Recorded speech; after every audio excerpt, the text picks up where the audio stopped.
Hello दोस्तों, आप सभी का वीरू चौहान लीगल एडवाइज़र मैं स्वागत, अभिनंदन और वंदन करता हूं। जानिए क्या है आदर्श आचार संहिता। भारत का चुनाव आयोग एक स्थायी और स्वतंत्र निकाय है। यह देश में संसद, राज्य विधानमंडल, भारत के राष्ट्रपति, उपराष्ट्रपति, राज्यपाल के पदों के लिए चुनाव से संबंधित सभी कार्य के लिए जिम्मेदार है।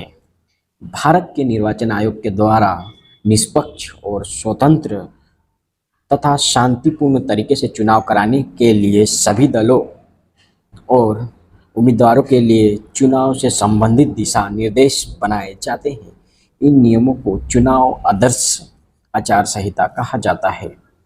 आदर्श आचार संहिता में राजनीतिक दलों और उम्मीदवारों, अधिकारियों के लिए स्पष्ट दिशा निर्देश होते हैं कि उनको चुनाव आचार संहिता लागू होने के बाद कौन से कार्य करने हैं और कौन से कार्य नहीं करने हैं। सभी राजनीतिक दलों और उम्मीदवारों के लिए समान आचार संहिता इस प्रकार होती है। कोई भी राजनीतिक दल, उम्मीदवार जाति, धर्म के आधार पर वोट मांग नहीं सकता। इसी कारण मंदिर, मस्जिदों, गिरजाघरों और अन्य पूजा स्थलों का प्रयोग चुनाव प्रचार के लिए नहीं किया जा सकता है। कोई भी राजनीतिक दल या उम्मीदवार किसी ऐसी गतिविधियों में शामिल नहीं हो सकता है जिससे कि विभिन्न जाति, धर्मों के लोगों के बीच घृणा और तनाव का माहौल उत्पन्न हो जाए। राजनीतिक दलों और उम्मीदवारों को अपने विपक्षी दलों की नीतियों और कार्यक्रमों की आलोचना करने का अधिकार होगा, लेकिन इसमें किसी उम्मीदवार के निजी जीवन या परिवार की आलोचना करने का कोई अधिकार नहीं है। मतदाताओं को धमकाने, घूस देने, मतदाता केंद्रों से 100 मीटर की परिधि से चुनाव प्रचार करना, मतदाता समाप्त होने के 48 घंटे के भीतर सार्वजनिक सभा का आयोजन करने और मतदाताओं को वोट डालने के लिए ले जाने और लाने के लिए वाहन की व्यवस्था नहीं करना चाहिए। ये आचार संहिता का एक नियम है। कोई भी राजनीतिक दल या उम्मीदवार किसी के मकान, भूमि, दीवार इत्यादि का प्रयोग बैनर लगाने, लाउड स्पीकर लगाने का काम संपत्ति के मालिक की मंजूरी के बिना नहीं करेगा। किसी भी राजनीतिक दल या उम्मीदवार को विपक्षी दल के जुलूस में बाधा डालने और उनकी सभा में अपना पर्चा बांटने और सभा को बंद करने जैसे काम करने की अनुमति नहीं देगा। राजनीतिक दल या उम्मीदवार को किसी भी जगह पर सभा का आयोजन करने से पहले उसे क्षेत्र की पुलिस या संबंधित अधिकारियों से अनुमति लेनी होगी ताकि यातायात और अन्य जरूरी चीज़ों का इंतजाम किया जाए।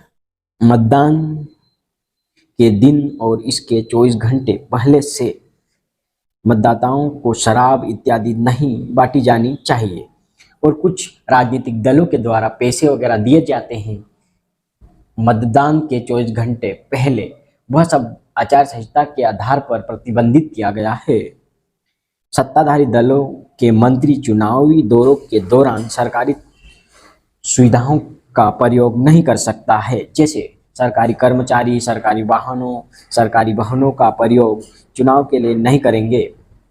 सरकारी खर्चे पर कोई भी विज्ञापन, समाचार पत्र एवं जन संचार माध्यमों से जारी नहीं किए जाएगा और चुनाव के दौरान सरकारी जन माध्यमों का प्रयोग सरकार की उपलब्धि गिनाने के लिए नहीं किया जाएगा। कोई मंत्री या अन्य अधिकारीगण चुनाव की तारीख की घोषणा के बाद विवेकाधीन निधि से किसी प्रकार का भुगतान या अनुदान नहीं दे सकते हैं। और जैसे ही आचार संहिता लागू होती है वैसे ही भारतीय दंड संहिता की धारा 144 लागू हो जाती है। इसमें 5 या 5 से अधिक लोग एकत्रित होकर बैठ नहीं सकते हैं। अगर ऐसा बैठते हुए पाए जाने पर किसी भी पुलिस अधिकारी के द्वारा उनको वहां बैठने से मना कर दिया जाएगा। और आचार संहिता लागू हो जाने के बाद किसी भी व्यक्ति को अगर जेल में डाल दिया जाता है तो उसकी जमानत, जहां तक आचार संहिता लागू होती है वहां तक उसकी जमानत नहीं की जा सकती है। दोस्तों, यह वीडियो अच्छा लगा हो तो इस चैनल को लाइक करें, शेयर करें, कमेंट करें, सब्सक्राइब करें। धन्यवाद दोस्तों। जय हिंद, जय भारत।